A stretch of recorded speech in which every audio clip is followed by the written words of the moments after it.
இந்த ஆலய வரலாற்றை பார்ப்பதற்கு முன் புதிதாக வரும் நபர்கள் சப்ஸ்கிரைப் செய்து அருகில் உள்ள பெல் பட்டனை அழுத்தவும். அப்பொழுதுதான் நான் தினந்தோறும் பதிவிடும் ஆலயங்களின் வீடியோக்கள் உங்களுக்கு நோட்டிஃபிகேஷனாக வரும். பிடித்திருந்தால் லைக் பண்ணவும் மற்றும் ஷேர் செய்யவும். வாருங்கள் இந்த ஆலயத்தின் மகிமையை பார்க்கலாம். தெய்வங்களை உணரும் ஆன்மீக பயணத்தில் இன்று நாம் தரிசிக்க போகும் ஆலயம் வில்லேந்திய வேலவர் அருள்மிகு ஸ்ரீ சாயாவனேஸ்வரர் திருக்கோவில், சாயாவனம் கிராமம். சிவனின் தேவார பாடல் பெற்ற 274 சிவாலயங்களில் இது 9வது தேவார தலமாகும். இத்தலம் மிகவும் பழமையான தலம். காசிக்கு சமமாக சொல்லப்படும் 6 தலங்களுள் இதுவும் ஒன்று. சீர்காழியிலிருந்து பூம்புகார் செல்லும் சாலையில் திருவெண்காடு தாண்டி சிறிது தொலைவில் உள்ளது சாயாவன கிராமம். சாலையோரத்திலேயே கோவில் உள்ளது. இந்திரனுடைய தாயான அதிதிக்கு பூமியில் உள்ள சாயாவனேஸ்வரை வழிபட வேண்டும் என்ற ஆசை நீண்ட காலமாக இருந்தது.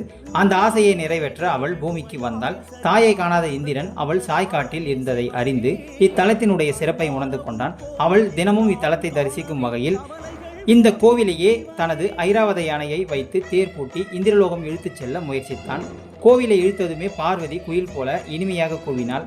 எனவேதான் அம்மனுக்கு குயிலினும் இனிமொழி அம்மை என்ற திருநாமம் ஏற்பட்டது. உடனே சிவன் தோன்றி, இந்திரா, இந்த கோவிலை தேவலோகம் கொண்டு சென்று வழிபட வேண்டும் என்று நினைக்காமல் இங்கு வந்து வழிபட்டு நலம் அடைவாயாக என அருள் புரிந்தார். இத்தலத்திற்கு தமிழில் திருச்சாய்க்காடு என்று பெயர். சாய் என்றால் கோரை என்று பொருள். பசுமையான கோரைகள் மிகுந்திருந்த தலமானதால் இத்தலம் சாய்க்காடு என்று அழைக்கப்பட்டது. சோழ மன்னன் செங்கோட் சோழனால் கட்டப்பட்ட மாடக்கோவில்களுள் இத்தலத்தில் உள்ள சாயாவனேஸ்வரர் ஆலயமும் ஒன்றாகும். மாடக்கோவில் என்றால் யானையால் புக முடியாத கோவில் என்பது பொருள்.